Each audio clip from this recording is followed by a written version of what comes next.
and Honorable Speaker. And I would like also to appreciate Honorable Speaker and the members for giving me this opportunity to respond to some of the issues raised on the floor, Honorable Speaker. Honorable Speaker, an Honorable Senator has actually appealed to my religious faith. And I would like to categorically confirm that I fully understand the religious implications of swearing by the Holy Quran. I cannot please a human being so as to displease my Creator. So mine is to reaffirm that whatever I've said before the Senate and whatever I'm going to say shall be the truth and the whole truth, Honorable Speaker. Honorable Speaker, some of the issues that I'll be addressing to have been raised. It is cross-cutting. So I may not be able to attribute the questions to a particular senator. I wish to confirm that it is true that just like any other citizen, the DIG KPS, Mr. Lagat, filed his complaint with the DCI in view of the very, very serious allegations touching on the integrity, both on the office and on the person of the DIG KPS. And with those very, very serious allegations, his only recourse, Honorable Speaker, was to report the matter to the DCI, which is the investigative agency of the National Police Service, so as to investigate those allegations to its logical conclusion. There was nothing extraordinary with that report. Honorable Speaker, we have in the past received and investigated similar complaints from senior government officials, senators, members of parliament, and the investigative process has always remained the same. We receive the report, we investigate with a view to identify the culprits, and we take appropriate action. So the complaint by the DIG KPS, Mr. Lagat, was subjected to the same due process, Honorable Speaker, and there wasn't any preferential treatment as such. So I wish to confirm to this august House that throughout the subsistence of our investigations, the DIG KPS never interfered with the investigations whatsoever. Relating to the complaint letter and the statement, just like the IG has said, we are ready and willing to avail the same before this august House. The question on why the deceased, may his soul rest in peace, was transferred from HOMA Bay to Nairobi.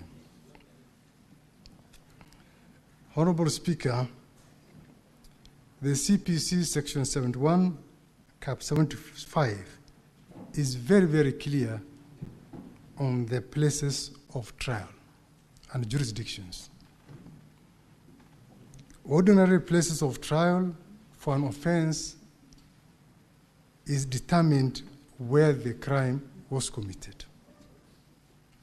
Our courts also do have jurisdictions, save for those courts that do have or enjoy inherent jurisdictions. For this particular matter, Your Honorable Speaker, the offense we believe was committed in Nairobi, but the arrest was done in HOMA Bay County, and that's why the deceased had to be driven all the way from HOMA Bay to Nairobi. You may also wish to note that offenses of cybercrime, Honorable Speaker, have a national jurisdiction, as there's no way of justifying the place it has been perpetrated. It is an offense that can be committed even when somebody is on a journey. So it has a national jurisdiction. Senator Kalwale alluded to the fact that we did not have a court order. And I would like to state very clearly, Honorable Speaker, that we do not require a court order to move a suspect from one police jurisdiction to another police jurisdiction. We don't require a court order. For this, for the deceased, he was booked at Mawega Police Station, that is HOMA Bay, and booked out at 16:00 hours. And he was booked at Central Police Station 21:32 hours. There was an allegation that why we could not provide the CCTVs at the DCI offices in Mawega. I wish to confirm that we don't have a DCI offices in Mawega. It is a recently elevated police station from a police post, and we don't have the presence of a CCTV there. I further wish to confirm, Honorable Speaker, that the deceased was treated with utmost humility throughout the journey, all the way from HOMA Bay to Nairobi, by the arresting officers. Indeed, while at Narok, he asked for refreshments, and he was given some refreshments by the arresting officers. Like I said, Honorable Speaker, he was booked at Central Police Station at 21:32. At 21:24, the deceased was given an opportunity while at Central Police Station to talk to his wife. One Nefnin Apondi, on cell phone number 075808161, registered under one George Onyango, who apparently was the father.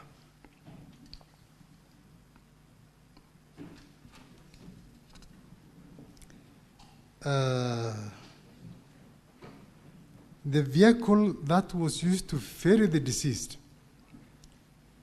from Homa Bay County to Nairobi was a DCI vehicle, GKC 519B Subaru Forester.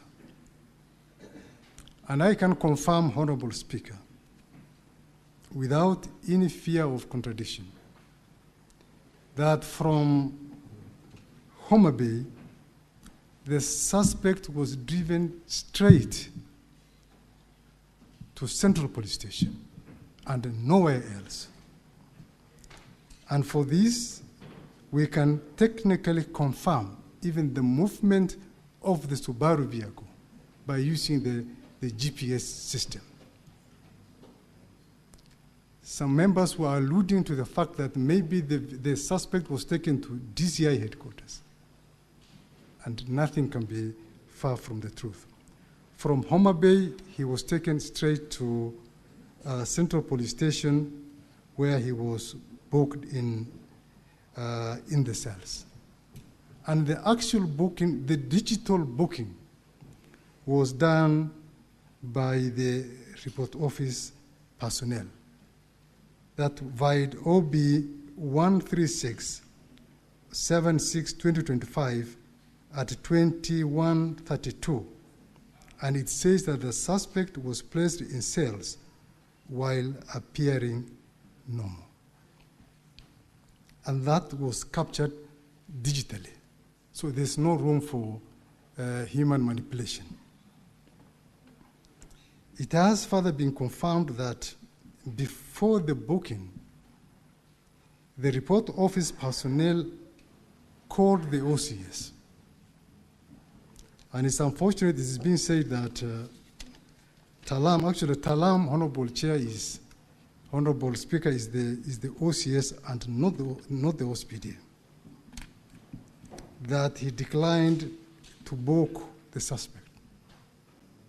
Talam is the officer commanding Central Police Station. And from the totality of things, he should be treated as a prime suspect in the matter.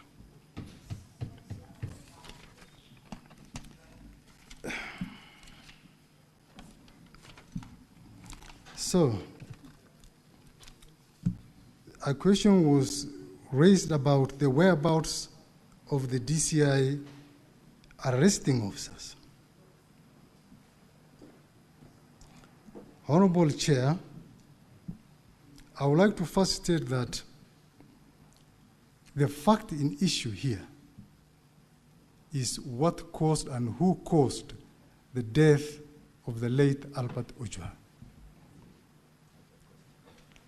We are not talking about the circumstances that led to his arrest from Bungoma, from HOMA Bay, Honorable Chair. The arrest was legitimate and it was lawful. And he was arrested for legitimate reasons in view of the complaint and the subsequent revelations by our investigations. So, we know where the DCI officers are. They are actively on duty, Honorable Speaker. And they are available, if required, by IPOA for interrogation, for interview. And Honorable Speaker, if the investigation establishes that they participated in the killing of the deceased, then the law should take its course and suitable action be taken against them. In regard to one Kevin Moinde who was arrested and detained at Kamukunji Police Station, the Inspector General has very, very well elucidated that it is true he was arrested, and we forwarded the file to the DPP, who said that we did not cover certain points. And on the basis of that, he was released unconditionally until such a time when we cover some of the points raised by the ODPP. In regard to the other two, we did not arrest them. We don't know where they are, and we cannot confirm whether they are dead or alive, because these are characters we have never interacted with them at all.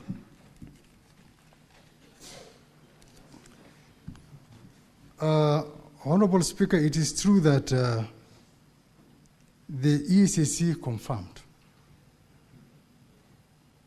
the same day that our officers were in HOMA Bay. When we are conducting investigations, Honorable Speaker, we task this division of labor.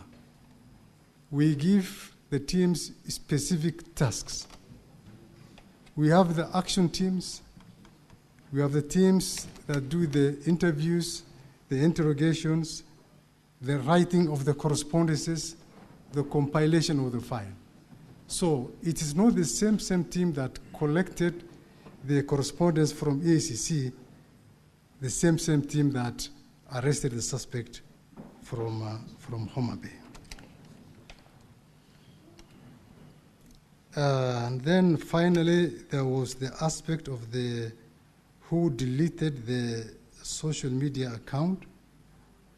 Honorable Speaker, this issue came after the fact of the murder.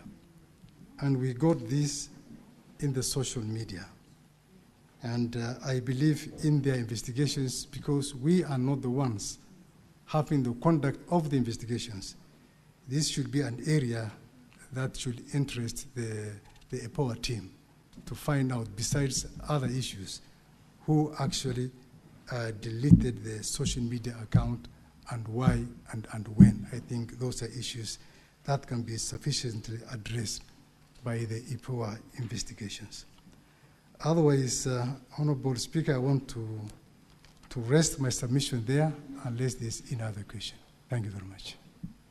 Thank you, IG. Just before you take your seat, the question as to why the young man was arrested in Homa Bay, not charged in Homa Bay, but transferred all the way to Nairobi, was asked to the IG.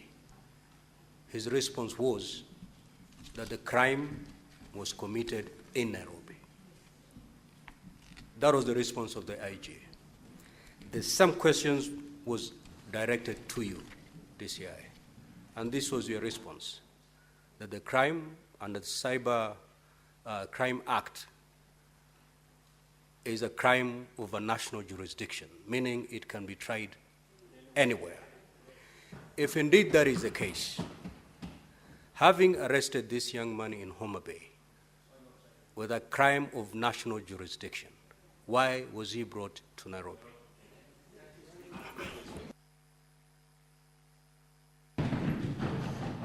Thank you very much, Honorable Speaker.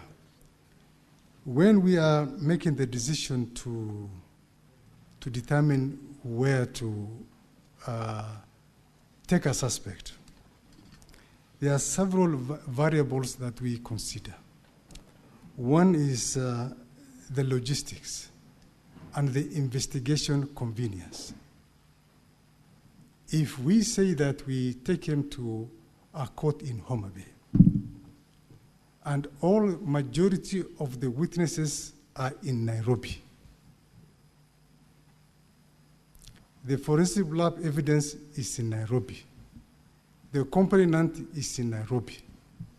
So because of that, and because of the logistic reasons, that's why sometimes we find it more convenient to have the suspect charged here in Nairobi instead of wasting a lot of resources going to Homa Bay. And that is provided for in our service standing orders, Honorable Speaker. Let's hear IPOA. You may take your seat, DCI.